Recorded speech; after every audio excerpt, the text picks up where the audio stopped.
The organization formerly known as Team Acer has begun teasing a relaunch and a rebranding on Twitter. Now using the Twitter handle at ESP Esports, the new organization has been tweeting daily hints about their return as well as linking to their new website, espesports.com. The new site features a countdown and more detailed comments about what will be coming. The countdown is set to expire on Wednesday, August 16th, and the reveal will reportedly be somehow tied to Gamescom 2016. At the time of recording, the most recent statement on espesports.com reads, quote, "Thus far, the team has announced we will have FIFA Trackmania, StarCraft 2, and League of Legends. In all of these 4 games, we will field players that can compete at the top of the rankings in their respective games. Maybe we will announce some of them in the coming days, stay tuned. By the way, more games to follow," end quote. When Team Acer folded, I was really sad. I liked them a lot. I think they were one of the better organizations in esports in general in terms of taking care of their players and in terms of really having a heart and a soul in their team. Their players were really good for StarCraft 2, Bly, Nurchio, MMA, Scarlet. I mean, they were all top players.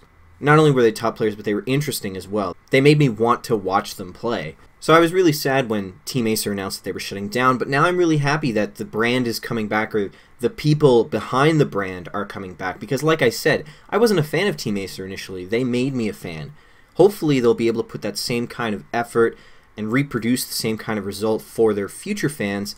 Obviously ESP Esports is going to be the brand, and there's lots of interesting speculation about who their player lineup will be.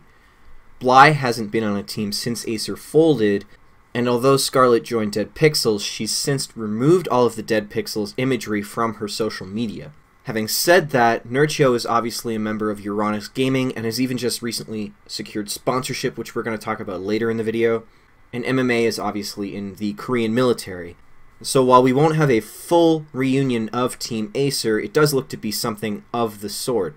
And I'm really excited. I legitimately am very excited for this. I'm looking every day to see the spoilers. In fact, at the time of recording, there should be another one coming in a few hours that I'm sorry that I didn't get in this video. The World Electronics Games League, WESG, has announced that it will have a prize pool of $402,000 US for StarCraft 2 in its tournament in December of this year. Also featuring Counter-Strike, Dota, and Hearthstone, a total of $3.7 million will be awarded to players during this event. Spots are available for players to qualify from all over the world, with qualifiers region-locked. This is a story that I find interesting on a number of levels. First of all, this is a big move from Alibaba, an internet-based company that's essentially a Chinese eBay. It's their first big move into esports in a really big way like this. $3.7 million is an enormous amount of money to just pay out to people. That's not even taking into account how much money is being sunk into the production for this event. This story is super interesting to me. Alibaba Esports is the company sponsoring this event. Alibaba is an enormous internet company that is essentially like a Chinese eBay. They announced a couple of months ago that they were getting into esports and they were reviving the old World Cyber Games brand, and they're going to pump a ton of money into esports, millions of dollars. I think the important thing to realize when talking about Alibaba and the revival of the WCG brand under a different name is that it's going to mean multiple events. So hopefully the StarCraft tournament's going to be really successful. I'm personally excited to see players carrying the national flag and actually being awarded medals again. Hopefully they bring that back. I'm a big fan of national competitions like the Olympics and everything like that, so I like that. Second of all, if you go and you look at the list of qualifying regions, it includes Africa and the Middle East very specifically. Traditionally, it's been very hard, though, for the African pros to practice because they have to play on the EU server, and they generally have to deal with an awful lot of lag and high ping. So it'll be interesting to have a little bit of a look inside the world of esports in Africa and the Middle East. That's certainly not an area of the world that I hear a lot from. So maybe something really cool will happen. Maybe there'll be an awesome new pro that we can all get behind. Maybe somebody will show great games. Who knows? It'll be exciting, though. Snute successfully sweeps the NSL Invitational Tournament, coming up against the Chinese Protoss Cyan in the finals of the event. Snute crunched out a convincing 4-0 victory. Despite years of strong showings as one of the stronger, if not the strongest foreigners in the StarCraft 2 scene, this is Snute's first major offline win since Home Story Cup 6 in 2012. This is great news. This is actually so cool for Snute. I think that this will bolster his confidence a little bit heading into DreamHack Montreal and the rest of the year. Snoot's somebody who's been on the cusp of so many great wins throughout the years in StarCraft 2, and you can just tell he's hungry for it. He really wants a really big win. And while this tournament is certainly a big deal, I don't think it really does it in terms of size and in terms of prestige, because it was a pretty limited invitational tournament. So hopefully headed into the rest of the year, Snoot will have a newfound confidence and maybe support himself a little bit in that sense. Second to that, Cyan having such a deep run. Chinese Cyan, I'm Canadian Cyan, other Cyan, good Cyan. Having such a deep run in this tournament is so cool. He'll actually be attending the WCS Copa Intercontinental Tournament happening in Mexico City later this year. In players, transfers, and signings, we've got a lot to talk about.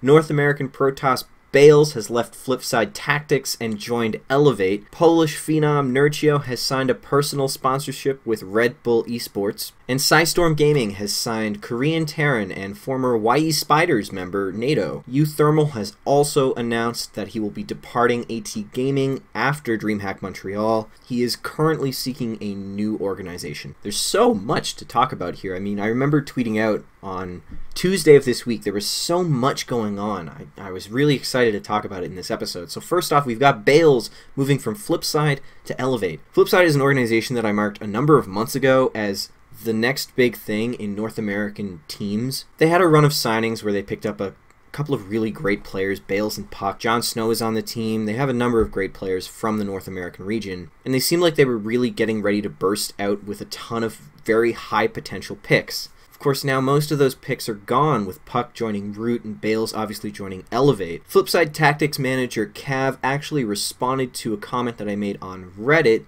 saying that while they were initially very optimistic for StarCraft, the scene's just not at a point right now where they can afford to invest heavily in it, which unfortunately means that some of the star players are going to go elsewhere. That's actually really sad to hear. I feel like if Flipside were to stick around for a little bit longer and really focus on StarCraft, then good things would start to happen for them in the scene. But I know that they're heavily invested in Counter-Strike, and I know that that's a really big breadwinner, so I can't blame them at all. As for Elevate, I think this is a great pickup. Bales has such huge potential in this scene. If we ever see a situation where North America starts getting more LAN events, more offline events, anything of that kind at all, Bales is going to be one of those people that really steps up and we start seeing a lot more of. Honestly, guys, this is somebody who I've personally marked for a number of years who's just waiting for the breakout. Just like Uthermal, just like Petit Drogo. This is a guy who's on his way up, so keep your eye out on Bales. And grats to Elevate to picking up such a great player. Nurchio to Red Bull is really interesting. First off, it's just a personal sponsorship, so he's still on Euronics, which is great for Euronics because without Nurchio they'd have nothing right now, at least in the world of StarCraft 2. And for us as fans, that's really awesome because it means Red Bull does still have their eyes on StarCraft. Hopefully Nurchio can continue the success that he's seen this year so far in 2016. It would be a really great thing if Red Bull felt like they were getting dividends on their investment and decided to invest further into StarCraft 2 players. NATO going to Psystorm. I have to admit, NATO's not somebody who I know very well. I loved YE Spiders when Tessel was on. KJ Freedom on Twitter has remarked that if NATO could get a visa, and if he wanted to move to the Psystorm Gaming House, that would certainly be a possibility. So it might be a case where we see another foreigner competing in the WCS circuit. NATO has been playing most recently in China on Team Li Fang. It'll be really interesting to see what comes of him joining Psystorm, what comes of him practicing with the team, everything like that. It'll hopefully be a meteoric rise for NATO and Psystorm. Uthermal leaving AT is actually really unfortunate news in my mind. Not only has Uthermal been a member of AT since 2013, but sadly he's one of only 2 active players on the squad right now. The second of which being Optimus the Dutch Terran. AT Gaming seemed like such a cool organization. They were very hyper-focused on the Dutch esports scene, and I happen to love the Netherlands. They're such a cool country. I root for them second after Canada in pretty much every sporting event. So it's sad to see this super cool organization that supported StarCraft for so long potentially taking a step back from the scene. AT Gaming actually posted a Facebook status on the same day that this was announced saying, quote, "Montreal will be the last event for Uthermal under the AT banner.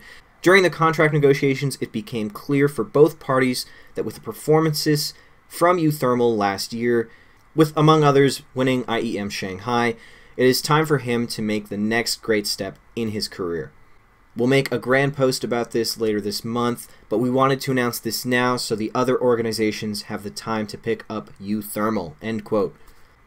That's such a classy move, first off. That's really big of AT Gaming and very helpful to Euthermal, but it also gives us some interesting insight into what was happening. Obviously, Euthermal values himself as a player a little bit higher than he did last year, which is totally fine and respectable and the right call, because he is coming off a big IEM Shanghai win, and he probably does recognize that he has an enormous amount of potential to go forward in StarCraft 2. So Euthermal probably wanted a little bit more than AT was willing to put on the table. Maybe that means salary, maybe that means travel expenses, who knows what that means. But you have to respect both of these parties for being so cordial, so polite, pulling such classy moves, the both of them are. So tip of the hat to AT Gaming, and good luck to Euthermal. I hope he gets picked up super quickly, because he deserves it. That's it for Please Pause this week, guys. If you're watching the abbreviated version, please go check out the extended version if you want to get a little bit more in-depth with all of the news this week, because there's so much of it. I know the Olympics are on, I know Dota's The International is on, but you guys gotta check out DreamHack Montreal this weekend. It's gonna be super hype. Please remember to follow me on Twitter and subscribe to me on YouTube. If you're watching this on Thursday, August 11th of 2016, I'm gonna be streaming a little bit later today when this gets posted. So come by and hang out. Let's talk about the brackets. Let's talk about all the player moves. Let's talk about esports and StarCraft 2. Thanks a lot for watching, guys. Have a good weekend.